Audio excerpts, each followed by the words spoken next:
Недела на женско срце, кампања за подигање на свеста за срцевите заболувања кај жените и обично се одбележува во февруари. Влеговме во неделата на женското срце, па затоа ќе отвориме и следнава прва тема со соговорник во студиото. Ќе прашаме какви се статистиките со оглед на тоа што во последниве години се бележи сериозен пораст на стапката на смртност како последица на срцеви заболувања на жените, а често пати овие состојби кај женската популација остануваат непрепознаени или се дијагностицираат предоцна. Исто така прашуваме кои се специфичните симптоми кои жените не смеат да ги игнорираат и зошто ризик факторите кај нив се манифестираат поинаку отколку кај мажите.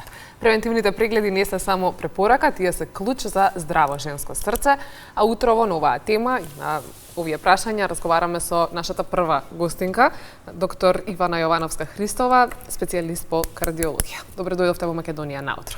Ви благодарам на поканата и издвоеното време за заедно да ги едуцираме вашите ценети гледачи на оваа тема.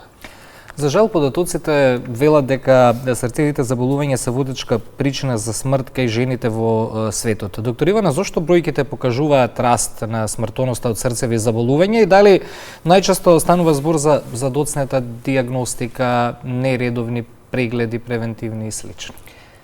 Пред се ги споменавте бројките. Јас би сакала да јасно ги кажам кои се тие бројки, со тоа што пред се да демаскираме една мисконцепција дека кардиоваскуларните заболувања се машка болест. Тоа не е точно. Тоа ќе го оставиме во минатиот век. Сега живееме во сосема поинакво време со други сознанија. Бројките укажуваат дека жените умираат 20% повеќе при акутен кардиоваскуларен настан. Што подразбира тоа? Акутен миокарден инфаркт или срцев удар, мозочен удар или компликација од периферна васкуларна болест која ги засега артериите на нозете, рацете, вратот. Така да 20% е навистина многу, а компликациите со кои се соочуваме се, да речеме, двојно повеќе од оваа бројка. 50% од лицата кои ги гледам во амбулантскиот сетинг, кои се презентираат со срцева слабост се жени. Така да таа бројка е навистина голема, 50%. Така да мора се во ова јасно да им го пренесеме на гледачите и на популацијата, особено женската, да поведеме малку повеќе грижа и нега за сопственото кардиоваскуларно здравје. Бидејќи крвните садови, најситните капилари, допираат и до најмалото ткиво и орган во човековото тело. Какви примери можете да ни споделите од вашето долгогодишно работно искуство? Човекот најмногу учи преку примерите, најчесто сопствените, за жал, но и секој пат е убаво со тоа што јас ке една сцена од една случка од амбуланта, со тоа што се презентираше еден господин кој што има докажан диабетес мелитус, при тоа кај нив се годишни овие кардиолошки прегледи, со тоа што евалуацијата е на годишно ниво. Тоа не значи дека ако јас речам дека во 2025 година вашиот ризик бил среден, дека во 26-та не може да биде висок. Тоа е динамична вредност која што зависи од возраста и од коморбидитетите. Секој човек има право и може да има и една и повеќе хронични болести. Така да овој господин јас го исследував, направивме калкулација на ризик и на крај споменавме за пушењето од цигари, нели? Модификација на животен стил и навики. Јас можам да ви дадам колку сакате лекови, нели? Колку самите препораки тоа го наведуваат, но доколку немаме модификација на животен стил и навики, бројот на лекови само ќе расте, а нема да ја постигнеме целта. Откако споменавме за цигарите, имаме една сега мала бариера и тука господјата која во придружба ја секогаш ги повикувам заедно, бидејќи двајцата подобро памтат, ќе кажеме многу работи, а имаме и многу прашања, и вели, па јас пушам 30 години, па еве видете ме. Ги чувам внучињата, се уште сум активна. И тука јас одлучив да докажам една поента, ова што го говориме денес. Велам, господјо, не сте закажани, но би сакала да ги погледнам вашите каротиди. Дали се согласувате? Што е тоа што ме мотивираше? Таа имаше ексантелазма окули, Ова е медицински термин, но тоа се оние бели перничења, точкасти околу очите. Мора да сте ги забележале. Тоа не може да го пропуштите. Има често ова е. Така да знам дека има вишок на депозиција на масти во организмот и тоа се манифестира околу очните капаци. Ги гледам каротидите, господјата ќе повтораме во придружба. Нотираме дека има високо степен на стеноза или стеснување на каротидната артерија. Тоа може да резултира со акутен кардиоваскуларен настан, како што е мозочниот удар.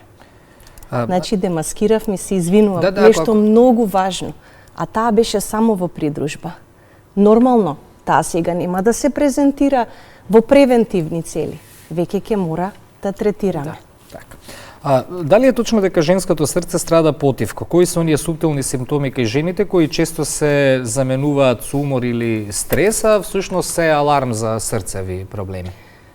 Видете, секогаш знаете да не идете и на преполна амбуланта, кога, особено и во примарното здравство, секундарно, и да се препишат некои симптоми или тегоби на нервна база. Такво нешто во современата медицина, додека не го докажеме и исклучиме истото, не може да го тврдиме. Со тоа што женското срце и самите жени имаат зголемена толеранција за болка, и самата тегоба или клиничка манифестација најчесто изгледа како може да се јави како болка во желудникот, сечење во горната страна на абдоменот. Не мора да е онаа типична болка која се презентира во филмовите и сериите со држење на градниот кош и потоа раката.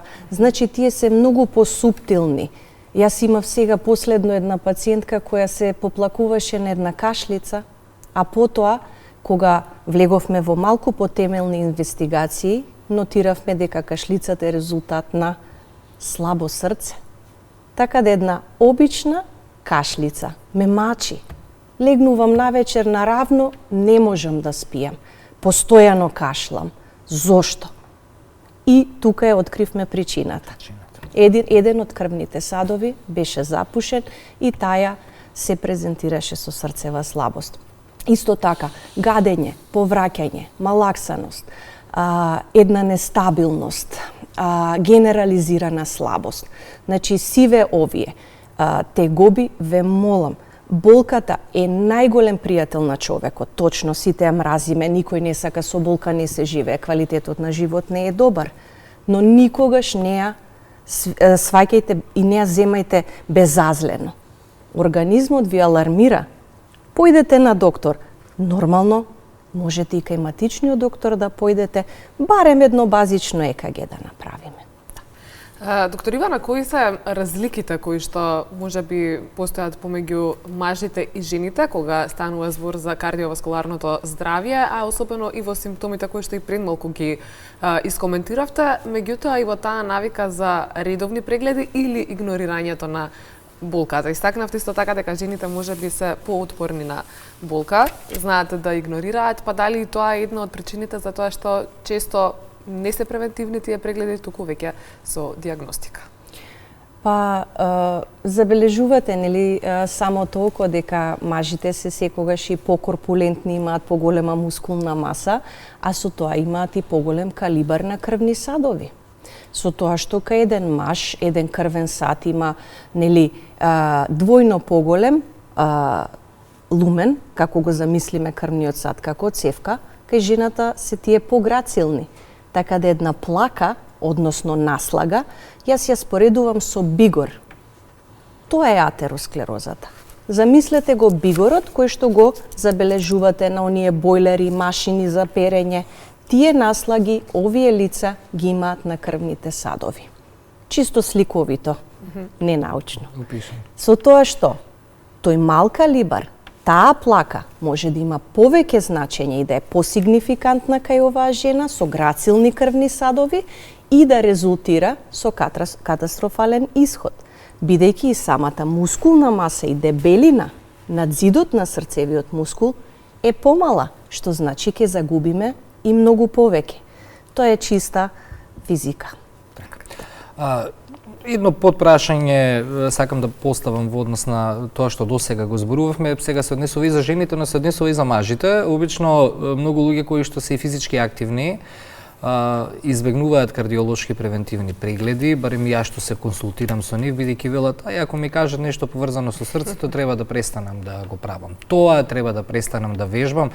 Дали диагнозата после превентивен преглед значи крај на физичките активности ако некако ги практикувала личност. Не мора да е само женско. Еве, зборуваме генерално. Што тука велат докторите и дали тука е се завршено со тој начин на живот или тоа е само отпочнување на нова план и програма. Вие ништо, точно значи знаете нема што е план и подвлекување, програма. така. Апсолутно.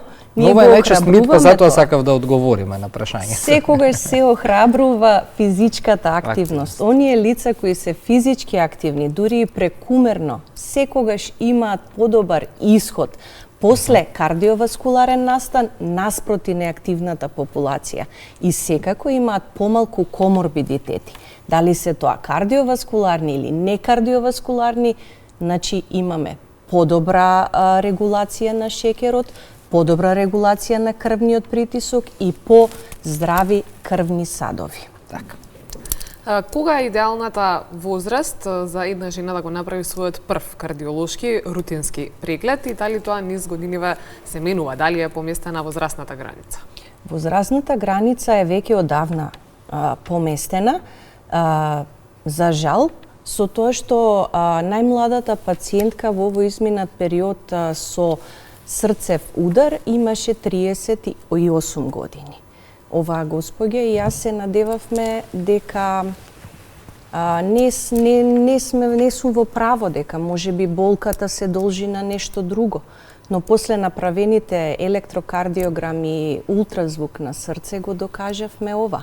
Возрастната граница е како поместена, сите калкулатори велат дека од 40-тата и тие се активни од 40-тата, освен британскиот калкулатор кој што е од 25-та година, така да конкретно за нашата држава ние го користиме европскиот калкулатор, бидејќи спаѓаме во таа група, но сепак сме земја со многу висок ризик. Значи, тие се градирани, низок, среден, висок и многу висок.